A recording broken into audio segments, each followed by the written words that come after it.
AliExpress may be a sea of lame homages and rip-offs, but every now and again a real gem emerges. In this video I'm going to show you 8 awesome looking watches to consider in the ongoing Black Friday sale. My name is Louis, this is The Whole Cut, let's get straight into it. We'll start with a bang and one of the best bargain basement watches I've ever had the pleasure of owning and reviewing. It's the Addiesdive AD2066.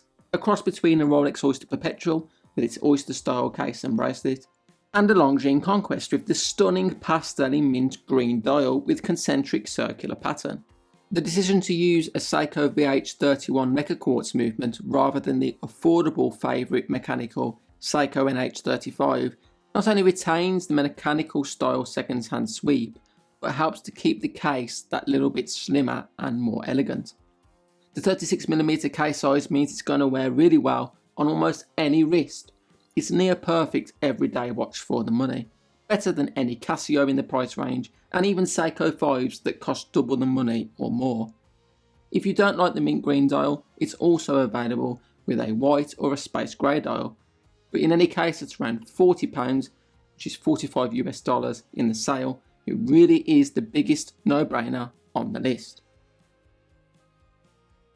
This next watch is the most blatant homage you are ever likely to see, but it's so well done you can't help but like it. It's the Baltany S4084. It comes in all stainless steel with a silver dial, or two-tone golden steel with a gold dial, but the pick of the bunch for me is the two-tone golden steel with the beautiful burgundy dial. The classic Rolex date just starting with fluted bezel, Cyclops date magnifier, and Jubilee style bracelet make it an instant winner. It uses the Seiko NH35 automatic movement, which is fine, but I think a slimmer movement would make this watch even better. Again, this watch is 36mm in diameter, so only those with the tiniest or largest wrists will have an issue with the sizing. It isn't the cheapest watch on the list at around £166 or $208, but I still think it's fantastic value even with that price tag. Merkur is a brand known for producing classic looking Chinese mechanical watches, but the brand also makes some more curious looking watches like the dual crown World Time 02. There are a few different dial variants, but the most interesting to me is this monochrome World Time dial, which mixes greys and blacks with a subtle hint of colour via the red inner minute track. It contains a Chinese mechanical movement, which is nicely decorated even though you can't see it because it has a solid case back. The 38.5mm diameter stepped case finally balances elegance and practicality, and the inner rotating World Time bezel is a fun little feature. At around £116 or $145, it's a great way to get your greasy mitts on a World Time watch without breaking the bank. Welly Merck. It's a terrible name, but apparently the company's rebranding to simply WM. The new logo is a small M balancing on a large W. Not the most inventive, but still a massive improvement. The WM194 is an obvious homage to the new Zenith Defy Revival 83468, one of the best new releases of 2024, but with a larger but simpler case, and not the crazy faceted case shape or the mind-boggling Zenith price tag, it must be said. It might not be exactly the same, but it gives off a similar vibe with the slim orange bezel and chapter ring. I'm a sucker for watches not with orange dials, which I think can be too much, but watches with orange accents. That little pop of colour really makes all the difference. It's 42mm in diameter, and again is another NH35 user. At just under £100 or $122, it's not a bad option at all. The fifth watch on this list is another Rolex homage, this time of classic Air King models, not those hideous new ones that Rolex makes now. The Rolex Air King 14010 is a bit of a mini grail for me, but I just can't bring myself to spend £4,000 or £5,000 on a watch at this moment in time. The Octopus Kraken Oct-0016 costs much less at £163, which is just under $200 for the model containing the PT5000 movement. You can upgrade to the Solita SW200 for an extra £80 or $96, but I don't see why you would bother really. For the money you get Air King styling with an engine turned bezel, though in a slightly larger case size of 36mm compared to the vintage 34mm sizing. You can choose between a blue, black or salmon dial, and the salmon dial is definitely the pick of the bunch for me. The thickness is around 10.9mm and the lug to lug is 43.5mm, great dimensions. It also has 100 metres of water resistance, making it a fantastic all-rounder. Next up is an homage of a classic Omega Seamaster, but for a fraction of the price. The vintage Omega market is a minefield of Franken watches and refinished dials. You really do need to know what you're looking for if you're going to go down that road. Save yourself the ball ache and go for this affordable homage, the Hruodland FO25.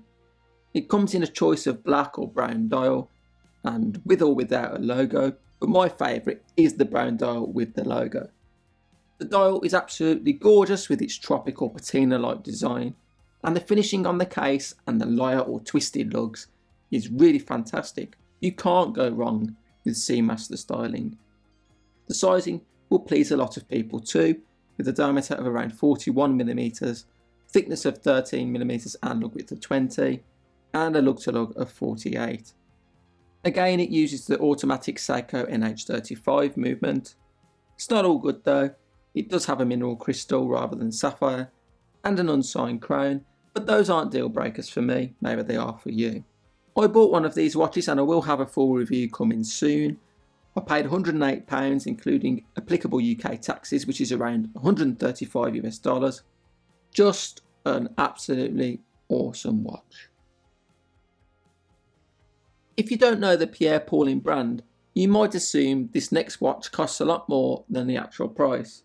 That's because jump hour movements are relatively rare, and the cheaper watches that contain them often lack the finesse of watches like the Pierre Paulin jumping hour.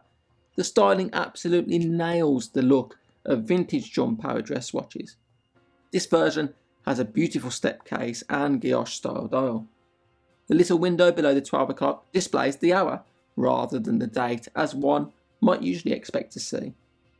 There are a bunch of different dial colours, but my favourite is the red with the golden hour markings and hands. The case is 38mm in diameter, which is fantastic, big enough to show off that dial, but small enough to still be dressy and elegant.